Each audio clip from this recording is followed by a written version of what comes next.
executive. 11:04 Today back is into the regular session. 642nd regular Arizona Racing Commission meeting held at 1110 West Washington Street, Suite 250, Phoenix, Arizona. Today's date is March 10th, 2016. Yeah, go ahead. Second. All in favor, say aye. Aye. Aye. Roll call. Nothing else in it. Mr. Gray? All right, good morning, everyone. Mr. I'd like to Feldmeyer. welcome you here today Mr. to the Lawless. 642nd regular Mr. Arizona Heupel. Racing Yes. Commission Mr. meeting McClintock. on March 10th, 5 ayes, no nays, 2016. motion So I will carries. now call it to order. This time I entertain a motion to. And now we'll ask for a roll call. Motion to So adjourn. time Is no. 10:03. 10:03. All right, all in favor? Chair Gray? Here. Aye. All right, Vice we Chair see Feldmeyer. everyone April 14th at 10 a.m. next year. Mr. Heupel? Thank you. Mr. Lawless? And Mr. McClintock? Here. 5 present. All right, thank you, we have a quorum. I'd like to move item B, executive session, to the end of the agenda, if that's okay with everyone, so that we can get through everything else. I know everyone's time is very important, and we respect all of you, and thank you for showing up today. So is that okay if we move that? Excellent. All right, at this time, we will move on to item C, new business, and the first one is the Rialto track, requesting for approval of charity race dates. And Greg, do you have anything? Yes, I have. First of all, Director Casillas had some family priorities today, so he is not here, and he apologizes for not being here. The first item of business is the charity dates for Rialto Racetrack. They have requested March 12th and 13th to be the dates, the 2 charity dates. I want to make note to you that last weekend, as a promotion, they ran their charity dates as a promotion only. They did not file with the auditor that was their actual charity dates. So what you are approving is March 12th and 13th as their official charity dates. Rialto has already pledged a certain dollar amount to 7 charities, okay? So there is a possibility that the tax credit that they would get for their charity dates does not meet the amount of dollars that they've already pledged, okay? So they have taken the risk that they may have pledged more than what the tax credit would be. So any discussion? I have a question. Sure. Can you explain that to me? You lost me, Greg. Okay. Is there a requirement for charity days, number one? Well, 5110C allows for up to 3 charity days, Okay. And it's a commission-approved item. Typically what happens is a racetrack committee would apply for the charity dates, they would run the charity dates, and the dollar amount that the tax credit would be the amount that they would pledge to these charities. Rialto has done it a little bit differently this year. They've applied for March 12th and 13th. However, as a promotion only, they have run what they officially call their charity date, okay? But they have not, in their tax papers that they submitted to the state, they did not declare it as a charity date. So the risk is that on March 12th and 13th, and if I'm correct, it's the 2% pari-mutuel tax that is in play here, that will be donated to 7 charities by the Rialto Park Foundation. Again, last weekend, Rialto donated or pledged a donation, and Mike Weiss may be here to clarify that, to 7 charities. The tax credit that they're going for their official March 12th and 13th date may be less than what they've already pledged. Okay. So we're talking initially a gift because the paperwork wasn't filed in time or The paperwork was filed for March 12th for and different 13th. dates. Right. So the first 2 days, the first weekend, it's just a gift by them without Right. credits being Right. given. Mhm. And the second one is where the credits kick in because that's the official notice to the, To the commission, that Right. March 12th and 13th will be their for charity which date. we would Approve. approve. Or you could not approve. Right, And then they would take the risk that they've already pledged to amount. And I see, okay. We'll, unless there's any- This is Michael Rain for the record, counsel from the Attorney General's office. I would just add that the statute has certain minimums.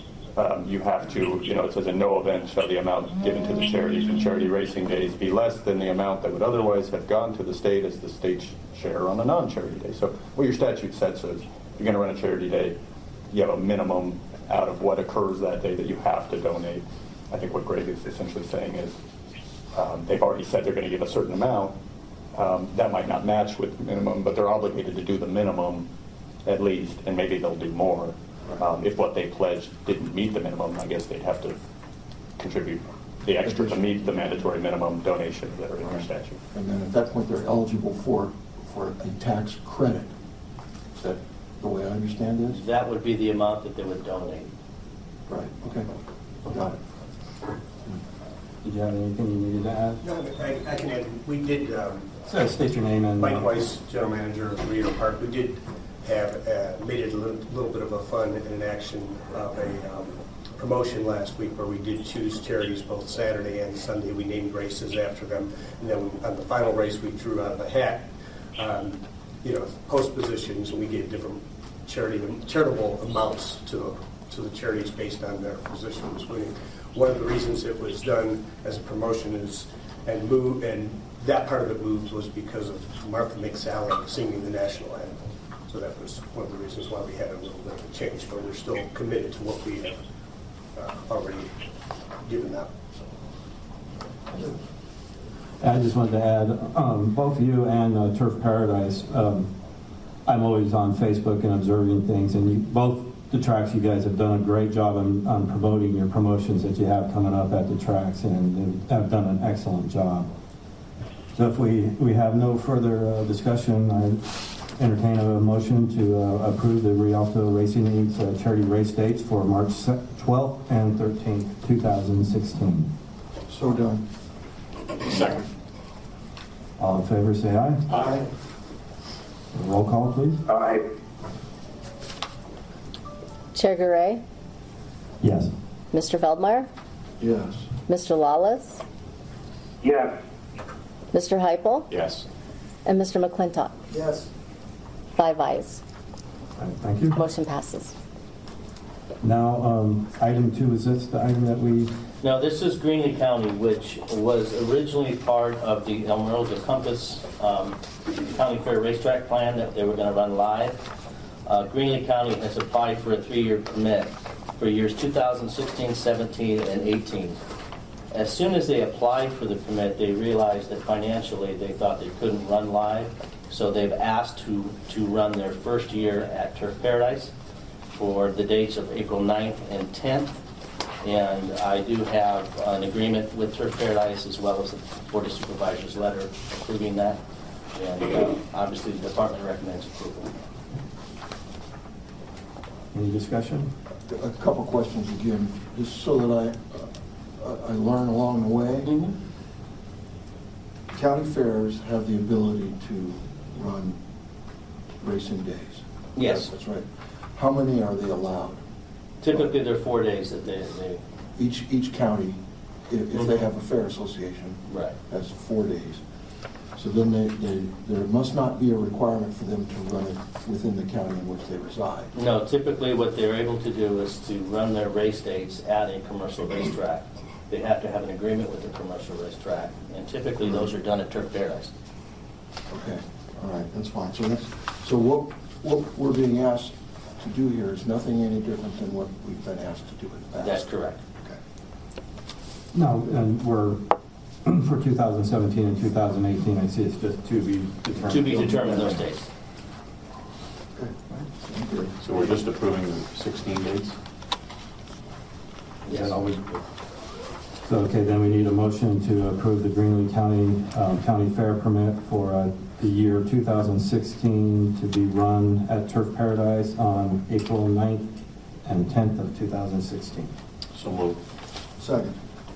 All in favor, say aye. Aye. Aye. Roll call, please. Mr. Garay, Yes. Mr. Feldmeyer, Yep. Mr. Lawless, Yes. Mr. Heupel, Yes. Mr. McClintock. 5 ayes, no nays. Motion passes. Thank you. Now, is it Number 3 is the one? Number 3 is the one, yes. Number 3 was on the agenda because the Board of Supervisors sent a letter, and typically Santa Cruz County, which is Sonora, races on Kentucky Derby weekend live, and in the past they have canceled their first 2 days the weekend before. I got a call from their executive director asking us to table this till next month because she wants to explore the possibility, and if there is a possibility of Santa Cruz County racing the dates that they normally cancel at another racetrack, which financially could benefit that county. So I've talked to her. She's said that we'll get this solved by the April commission meeting because their dates are typically, I think this year, April 30th and May 1st, and also May 7th and 8th, which is Kentucky Derby weekend. So I ask respectfully that you guys table this until I can work with her, as well as the Attorney General, to determine if that's the possibility. So do we need to take a motion to table this to the next meeting? No, you don't need to move to do that. Okay. That's a chair decision. Okay, it's my decision that we table this to the next meeting then. All right, then now off to item B, information reports. First one up is Tucson Greyhound Park inspection updates. I don't know if we have someone speaking on that or...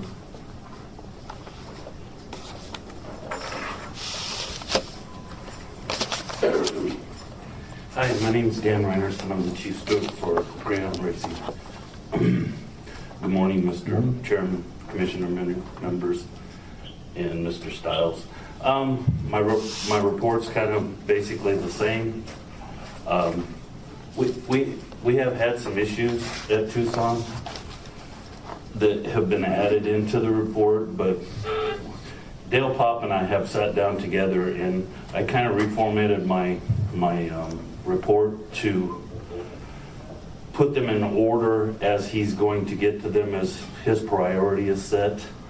And but like I said, we had an issue of a Greyhound hitting the rail and going into the rail, and when that happened, he actually landed on top of the rail and broke 2 of the support arms. That actually should not happen. The reason it did is because where the welds were was pretty rusted out and it's weak. So it brings me to another issue that the rail needs to be revamped all the way around, or at least looked at to make sure none of those rust spots are in any others areas, because we did find them in a couple and Dale immediately fixed those, but we did not go foot by foot around the racetrack. Hey, Dan, is that a new issue, or was that one we heard about several months ago? See, that's what I'm saying. It's tied into the brake area, which I've had on there, which is part of the rail, but that's the stopping area for the Greyhounds, and that's the heaviest part of the rail. That's why we've had like 2 collapses there, and for the same reason, just worn out and rusted parts. My suggestion is that we go step by step around the whole racetrack to make sure that those rust spots aren't there to prevent something from happening like happened a month ago. Other than that, the things on my report are the same that I reported to you. I just changed it a little bit from first priority to last priority, the way Dale's working on it. And I will say that after that incident happened, Dale did respond quickly, and we got that area plus the ones that we spotted, in the immediate fixed, because there was 2 other areas that were loose from the rail that we found. But he did respond to those, so that kind of jumped in front of everything else that's on the report. But and you guys have the pictures of the rail? Yeah, it wasn't in this package here. Yeah. And see that night when it happened, with those 2 support arms missing, plus a 3rd one bent, Yeah. it left like a 20-foot area where there was no support. That's why we That's why we canceled the remaining races that night. And that was a good call now. Huh? Good call. But other than that, it's pretty much the same information that you guys have seen before. If you'd like me to step through it step by step, I will. If not, I'd actually just like, I know the last couple of weeks, there's been a couple of health issues, and I'd like to commend you, the vets down there, and Greg, everyone. You guys have done a tremendous job in taking care of that, and you guys have just done a bang-up job, and it's nice to know that we have people down there and people in the department that truly care about the animals and their welfare, and you guys have done a great job, so thank you. you're welcome. I have Dale Pop on the line if he wants to. Yes, if I could, first, can you hear me? Yes, Dale. Okay, first of all, I apologize for having to appear telephonically, but we have had some issues that I wanted to make myself available in case any of the commissioners or the director had any questions. The rail area that Mr. Reinertson just referred to, we did revamp 3 of the main braces.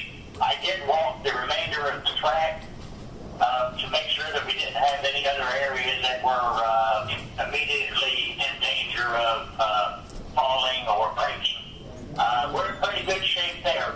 But as I had said at the last meeting, I'm not sure that we didn't kind of create the problem that we had in that area. A few months back, we were directed to close up the gap between the top rail and the bottom rail. And in doing so, we had to bend these same braces to close up the gap. So I'm not sure that we didn't kind of create that weak spot. Again, we did repair that weak spot. I really don't see any real major problems at all. So I think we're going to be okay. I continue to monitor it, so if there is any additional weak spots, I really feel like we'll know it before there's a problem that might curtail being able to run the performance. As Mr. Reinertson had said, on that particular day, since we were not, I say we, myself and also Mr. Reinertson, since we weren't 100% sure that there would not be an additional problem on that night, to err on the side of caution, we did end the performance to be sure that we could fix the problem before any additional Greyhounds ran. So we are working together on making sure that safety-wise we're on top of any issues that might be happening. If I can, let me go on to say the health issue that we had with the 2 litter-mate dogs. We have been working side by side with Dr. Carlton, who has put a good plan in place for us to take preventive measures to make sure that we don't have any other additional sick dogs. I spoke with the racing secretary this morning, approximately 30 minutes ago, and it's been a week and a half since we've had any incident of any dog showing any kind of signs. So I think we're on the right track as far as making sure that we've done what we can to keep this to a minimal. Again, we haven't had any incidents of sick dogs in a week and a half now, so we're on the right track. But we are working directly with Dr. Carlton, implementing any of the safety procedures that he has put in place. We're monitoring it 100% and daily. So if anybody has any questions, I'll answer them to the best that I can. Again, I apologize for having to be there by phone, but the old saying goes, family's pretty important, and I had an issue that I have to deal with here in Florida. So, again, I apologize for not being there in person. I've got just one question. For going forward, for inspecting the rail, are you going to be coming up with maybe some policy and procedure? One thing I'm kind of have in my head is maybe when they're out running the lure before races, somebody standing on the inside just kind of observing, because that's when there's going to be the greatest load coming through there, just to see if there's anything going on at that time. Well, my concern is if you see the rail in that area where the other steward's holding it up, there's rust spots at all the joints. That's what bothers me.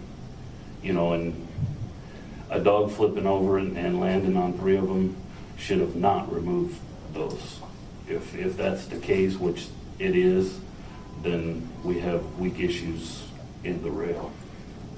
I'm just kind of thinking back to my days when I was on a ship in the Navy and we had the little hammer and we were going around knocking on all the metal to see where everything is. So I was wondering if that might be something that'll be done on a regular basis, going around and just checking all these spots. That's what I would like to see Dale do, is go joint places.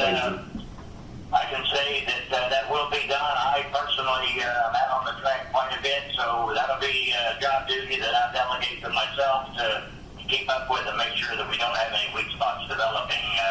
And if we do, get them fixed ahead of time before there's an issue. So I recommend myself for that one. And yeah, please, if you do see something, please report it to Dan. And my recommendation would be if you see an issue before live racing. We have also picked up the issue of not only walking the racetrack, we walk the inside to visually look at it. But what I'd like to do is feel the joints and like you said, maybe even take a hammer and tap them, and just to make sure that everything's strong. Yeah, because paint can mask an issue underneath. Exactly. Excellent. Again, great job, everyone. Appreciate everything you're doing down there. Any other I questions? appreciate it. Thank you, guys. Questions?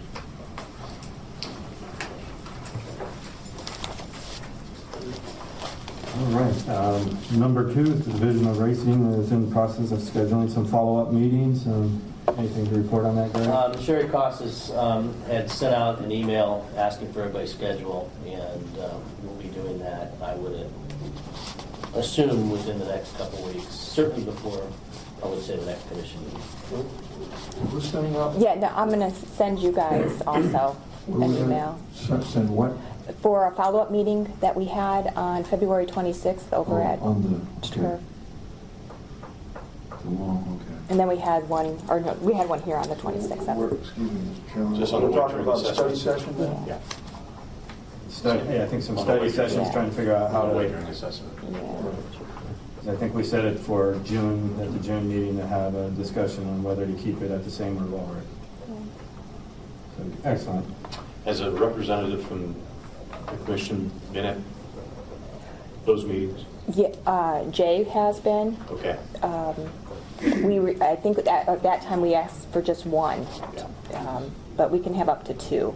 If we have more than 2, then it's a quorum. So. Well, we can just notice it.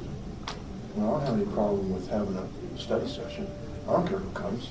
I mean, that's what we're here for. So, the way I see it, it ought to be noticed, and then we can have the public involved, and we have a roundtable discussion on where we're going. Well, that meeting was declared open to the public. We had public participants at the meeting. Well, I know, but Right. what I'm concerned about is hearing that we can't have more than 2. So Without if we just without notice it, notice. then we can have as many as we want, and then everybody can be Then involved. everybody. Yeah, so when we decide when a meeting's going to be, the problem with the last one was we didn't notice it in time. Yeah. Short notice, yeah. Okay. You But guys if all want to be possible, it would involved. be nice for it to be noticed so that could be more of us there, Okay. if possible. I mean, I know I may not always be because I'm out of town, but I know fellow commissioners may want to be there, so it'd be nice if they could. Well, if we're going to notice a wiener race, we might as well notice something. Hamburger race, maybe. All right. Now we'll move on to number 3, the committee reports, not to exceed 3 minutes. American Greyhound Racing, Nothing to report this month, Mr. Chairman. Thank you. county fairs. All right. Rialto,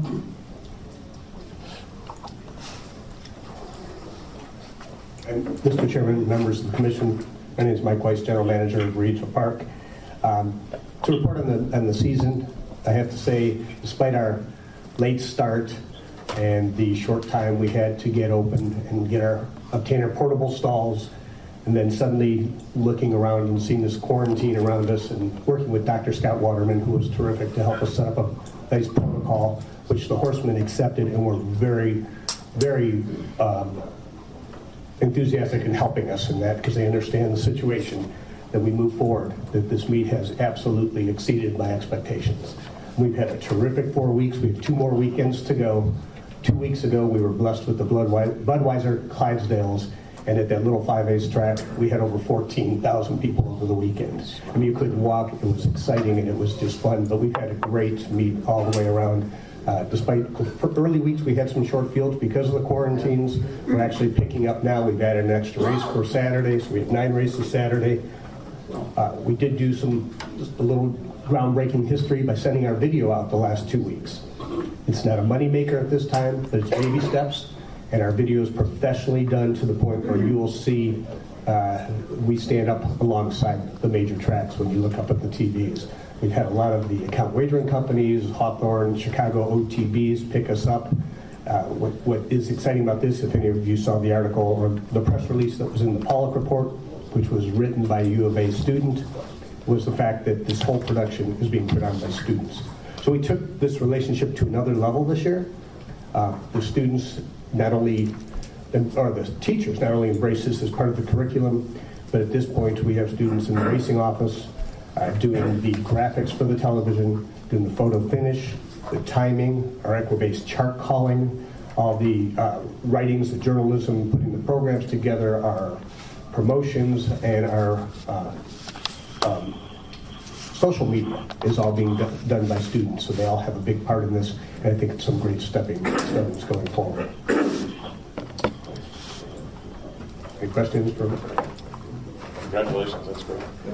Excellent job, and I, again, just want to mention, and this goes along with Turf Paradise with the quarantine, I just want to give a big thank you to everyone involved, track management, trainers, kennels, stables, staff. You guys have done a tremendous job and shown nothing but the greatest care for the animals in our industry, and I can't thank you enough for everything you've done. Hear, hear. Thank you. I don't know, do we still have Dale online for a report from Tucson Greyhound Park? I'm still here. Did you have anything else, Dale, that you needed to report? No, again, we're still under, I don't want to say quarantine, but we're on lockdown as far as any greyhounds going out or coming in the track. Again, it's a precautionary measure. Dr. Carlton has said that let's give it another week and a half and reevaluate the situation then. But again, anything that is precautionary that might be a good thing to wait, we're doing exactly what Dr. Carlton is recommending. And so far, he's been 100% right on it. So we're containing the problem, and hopefully we'll get through it and learn from this experience and be a little better should it ever happen again in the future. So I appreciate everybody's help from the ADOR, especially Dr. Carlton, because it could have been a whole lot worse than what it was. And 2 litter mates, I think it came out good overall at the end. Again, thank you for letting me appear telephonically to be a part of the meeting. Thank you, Dale. The Turf Paradise?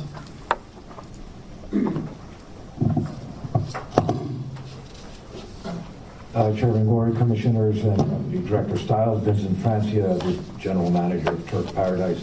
3 areas I wanted to touch upon. The handle, the mutual handle, first of all, is up. The out-of-state handle, when we compare this year to last year, is up about $5 million. Overall handle is off about 1%, so we're hoping to finish with a rush. Second area I wanted to touch on is equine virus. We continue to deal with that along with the HPPA. And we're going to have to keep our protocols in place until the end of the race meet. It's the only way to deal with this virus. 10 days ago, we received a batch of horses, 36 horses. One of the 36 tested positive. That horse is in quarantine. That horse had come from California. So initially, when we had the problem, it was a horse out of New Mexico. Now it's a horse out of California, so you just don't know about any horse anymore. The protocol is basically we put up pens in an isolated area in the backstretch that can house 36 horses, so when they come in, They're under 48-hour watch, and during that time, the vets take blood, draw blood, and do the nasal swabs. Those swabs and blood are sent off to a lab. 24 hours later, we get the results. If the tests come back negative, then the horses, and only then, are allowed into the stable area. We still have one horse under quarantine. That is the horse that tested positive from Golden Gate, which continues to test positive. We are just going to have to remain vigilant until the race meet is over. I meet daily with Tom Metzen, the executive director of the HBPA. We go over problems, ideas, suggestions. It's just trying to keep out ahead of this virus, because what it comes down to is one horse could prejudice the entire race meet if it gets into the stable area. There's just no other way of dealing with this challenge right now. The third thing is in the fun and frivolous department.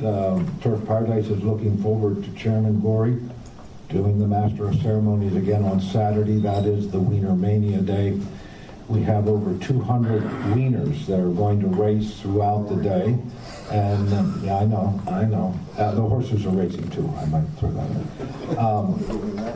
The good thing about this is a charity event. It's a very family, fun type event, but it raises money for the Arizona Greyhound Adoption Association, so it goes to a good cause. Commissioners, thank you. It's definitely a fun day, and also does help raise money for the other side of the racing industry here, Greyhound racing. And Arizona Adopt a Greyhound, I think they're probably the largest Greyhound adoption program here in Arizona, and they just do a tremendous job with all the dogs that they take care of, and so it'll be a lot of fun, and we'll help out the dogs. So appreciate it. Vince, one real quick question. Did you ever get a response from the New Mexico Commission on your letter that you had sent them requesting an explanation of kind of what happened? Commissioner Heupel, no, I did not. To add to that, I really don't anticipate that I'm going to get a response. Okay. But I wanted to go on record with the department and with the commission that this letter had been sent. I think by asking for a formal inquiry from that commission into this matter, it might have put the New Mexico Commission in a situation. Yeah. When I do get a reply, if I'll forward it to the department and the commission. I was just curious. Thanks. All right, item 5 is the Optional Industry Stakeholder Association updates, not to exceed 3 minutes. So first one, A, Arizona Greyhound Association. Nothing to report, sir. Thank you. Arizona Quarter Racing Association. Thank you. Good morning. My name is Loretta Brazier. I'm the executive director of the Arizona Quarter Racing, and I'm sorry that I've been a little, I haven't been participating here lately, but I did want to just bring you guys up to date. I know there's some new commissioners. The Arizona Quarter Racing's mission statement is to work and support quarter horse racing in the state of Arizona, wherever, and that's what we do. We monitor closely with the HBPA and management at all the different tracks to further quarter horse racing. A couple of things that we have done here lately is we have built a memorial garden at Turf Paradise, and it's a 30 by 30. It's on the north end of the racetrack chaplain, the chapel there. And with the management's approval, we have built a beautiful place to honor our horsemen and our horses who have passed. And I would like to invite all of you, if you come out there, to see it. We even have solar-powered lights for the evening, and it is quite a nice addition to the backside of Turf Paradise. Along with that, we also, last year, we had Doc Sanders pass away, who was mainstay at Rito. And so the Arizona Quarter Racing asked Rito if we could do the same thing there. We started it last year, and this year we actually have our sign and our horseshoes up over there. We named it Hoofprints Through Our History. And we went back and put the names and accolades of our historians and went back to the four horsemen who actually built the track and stuff, and we dedicated that this weekend. That's just some of the things that the Arizona Quarter Racing's been doing. We applaud Turf Paradise and Rito both for the protocol they have in place with this virus. The virus has really affected the quarter horses really more. Well, it affected us because whatever we had on the track at Turf Paradise, that's all it could race. And thankfully, with the no more disease, we have picked up the quarter horse racing down at Rito, which has really helped our quarter horse guys. We're very excited about the March and April at Turf Paradise. We have 3 big races. We have the challenge races, AQHA challenge races that come in April. We also have our Desert Classic Futurity that's going to be, the purse will be right at $70,000, and we have a Derby that will be run with about a $43,000 purse. So we're excited, even though the bad things bad are happening, good things. They say if you have lemons, make lemonade, and so I think that's kind of what we've done. So thank you for your time. I appreciate it. And I think she left a business card for everyone up here, so you know who Loretta is. And the Arizona Thoroughbred Breeders Association. Nothing to report at this time. Thank you. And HBPA. Mr. Chairman and Commissioners, my name is Tom Knudsen. I'm the Executive Director of the Arizona HBPA. I would just, again, like to compliment your staff and the staff at Canterbury Park for Turf Paradise, excuse me. I get too many racetracks here. But they've done a tremendous job on this disease we've been putting up with out there. And actually, it's worked. The protocol they set up has worked really well. We have a couple of glitches, but so far we've been in good shape. Yesterday we had 36 horses cleared out of there by 10 o'clock in the morning, and so by 3 o'clock in the afternoon we got another 36 in, which were tested again last night, and we'll get the test back hopefully by this evening. And so it's really worked out good. I mean, everybody's cooperated to the fullest degree. So the other thing, Vince probably, he discussed the winter dogs, but on the 26th of the month, we have camels, ostriches, and this year we've got zebras. And it's very interesting.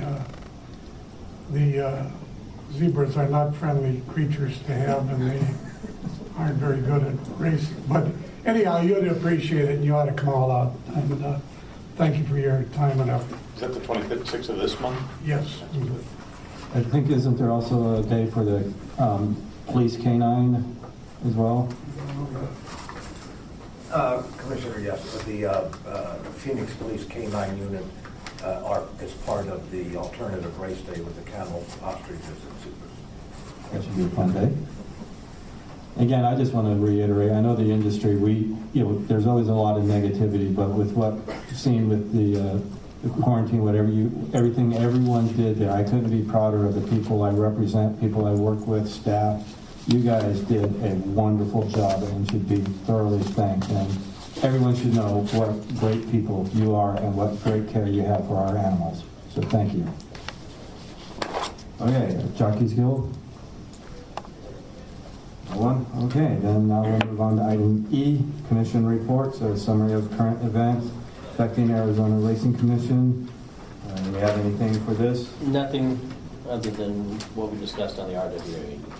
Okay, and then number 2, identification of matters to be placed on future agendas. I know I had asked for it previously and didn't make it to this meeting, but I would like to, in all meetings, have an area where we can be informed as to what's going on with various bills, legislation down there, and so we know whether we need to take action, or at least we know what's going on.